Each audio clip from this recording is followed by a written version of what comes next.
بسم اللہ الرحمن الرحیم۔ السلام علیکم ورحمۃ اللہ۔ معزز ناظرین، امید کرتا ہوں آپ سب خیریت سے ہوں گے۔ میں ہوں آپ کا دوست محمد حسنین رضا اور آپ دیکھ رہے ہیں ہمارا چینل اسلامک ایجوکیشن 63۔ آپ سب کو ہمارے چینل میں خوش آمدید۔ دوستو، آج آپ کے لیے ایک بہت بری خبر ہے۔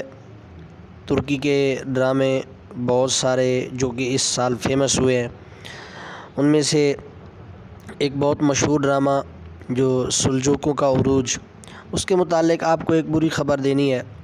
جیسا کہ آپ سب جانتے ہیں کہ اس ڈرامے کا پہلا سیزن اپنے اختتام کے قریب ہے، اس لیے اس میں تاریخ کے لحاظ سے چند اہم واقعات وقوع پذیر ہوں گے، یعنی سلطان ملک شاہ کا اختتام، خواجہ نظام الملک کی شہادت، اس کے علاوہ اور بھی تاریخی واقعات اس میں رونما ہونے والے ہیں۔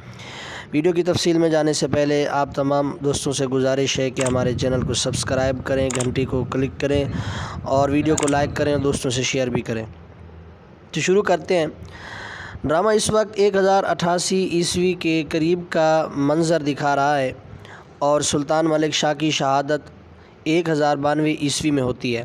اس لحاظ سے آج کی آنے والی قسط میں تقریباً 4 سال کا عرصہ بڑھا دیا جائے گا اور سلطان ملک شاہ کا انتقال ہو جائے گا۔ یقیناً یہ آپ کے لیے اور ہمارے لیے ایک دکھ کی بات ہے۔ سلطان ملک کا کردار ادا کرنے والے اداکار بگڈا کلسوئے نے بہترین انداز میں سلطان ملک شاہ کا کردار ادا کیا ہے۔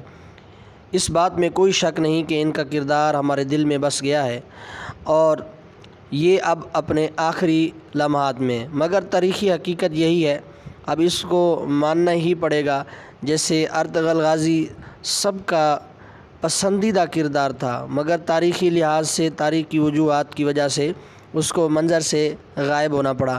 اسی لیے اس ڈرامے کے جو اصل کردار تھے، اس ڈرامے کی جو جان اور شان تھے ملک شاہ، اب ان کو بھی منظر سے غائب کیا جا رہا ہے۔ سلجوقی سلطنت کی داستان دکھوں سے بھرپور ہے۔ دراصل یہ ڈرامہ جو ہے سلطان سنجر کے دور پر بنایا جانا ہے۔ سلطان سنجر کا دور حکومت سلجوق سلطنت کا شاندار دور تھا۔ ڈرامے کے پہلے سیزن میں سلطان کے والد یعنی ملک شاہ کے حالات دکھائے گئے، دوسرے میں ان کے بھائیوں سلطان تپرا اور برقیہ روق کے درمیان خانہ جنگی کو دکھایا جائے گا، جبکہ تیسرے سیزن میں سلطان سنجر کے دور کو دکھایا جائے گا۔ تو یہ ڈرامہ بہت ہی فیمس اور بہت ہی ہٹ ہو رہا ہے۔ امید کرتا ہوں کہ آپ سب کو آج کی ویڈیو پسند آئے گی اور آپ دوستوں سے گزارش ہے کہ اس ویڈیو کو آگے شیئر کریں اور ہمارے چینل کو بھی سبسکرائب کریں۔ اگلی ویڈیو میں پھر ملاقات ہوگی، تب تک اپنے بھائی کو اجازت دیجیے۔ اللہ آپ سب کو اپنی حفاظت میں رکھے۔ السلام علیکم۔